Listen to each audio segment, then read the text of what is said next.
জনগণ ভোট দিলে সব ষড়যন্ত্র রুখে দেওয়া সম্ভব বলে মন্তব্য করেছেন বিএনপির চেয়ারম্যান তারেক রহমান। সকালে রাজধানীর Gulshan model high school and college কেন্দ্রে ভোট প্রদান শেষে তিনি একথা বলেন। তারেক রহমান ঢাকা 17 ও বগুড়া 6 আসন থেকেও নির্বাচন করছেন। বিএনপির চেয়ারম্যান অত্যন্ত দৃঢ়তার সঙ্গে বলেন, বিএনপি জয়ের ব্যাপারে শতভাগ আশাবাদী। আরও জানাচ্ছেন নাজিয়া আফরিন। গণতন্ত্র পুনঃপ্রতিষ্ঠার দীর্ঘ লড়াই সংগ্রামের প্রথম বিজয় বলা যায় আজকের দিনে ত্রয়োদশ জাতীয় সংসদ নির্বাচন।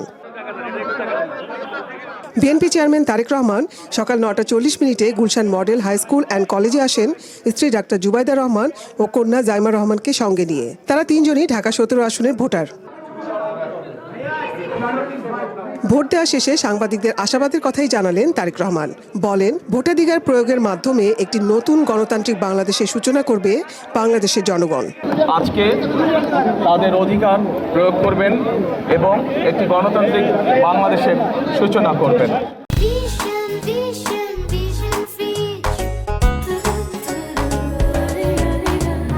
ভোটার ও দলীয় নেতাকর্মীদের শেষ পর্যন্ত ভোট কেন্দ্রে থাকার আহ্বান জানিয়ে তিনি বলেন, জনগণ তাদের অধিকার প্রয়োগ করলে যে কোনো ষড়যন্ত্র রুখে দেওয়া সম্ভব। নির্বাচনের ফলাফল নিয়ে প্রশ্নের জবাবে অত্যন্ত দৃঢ়তার সঙ্গে বলেন, তিনি এবং তার দল জয়ের ব্যাপারে শতভাগ আশাবাদী।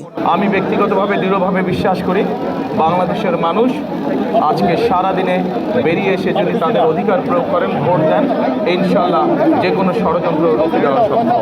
সরকার গঠনে সক্ষম হলে তারেক রহমানের প্রধান লক্ষ্য হবে আইন শৃঙ্খলা পরিস্থিতির উন্নয়ন।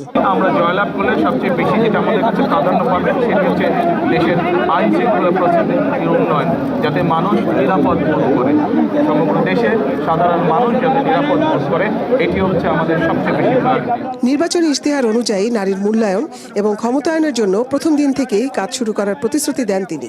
আমরা আমাদের ম্যানিফেস্টো সহ বিভিন্ন সময় যেগুলো বলেছি, নারীদেরকে মূল্যায়ন করার জন্য, নারীদেরকে এম্পাওয়ার্ড করার জন্য আমরা ইনশাল্লাহ সরকার গঠনে সক্ষম হলে প্রথম দিন থেকে আমরা এই বিষয়ে কাজ শুরু করবো ইনশাল্লাহ।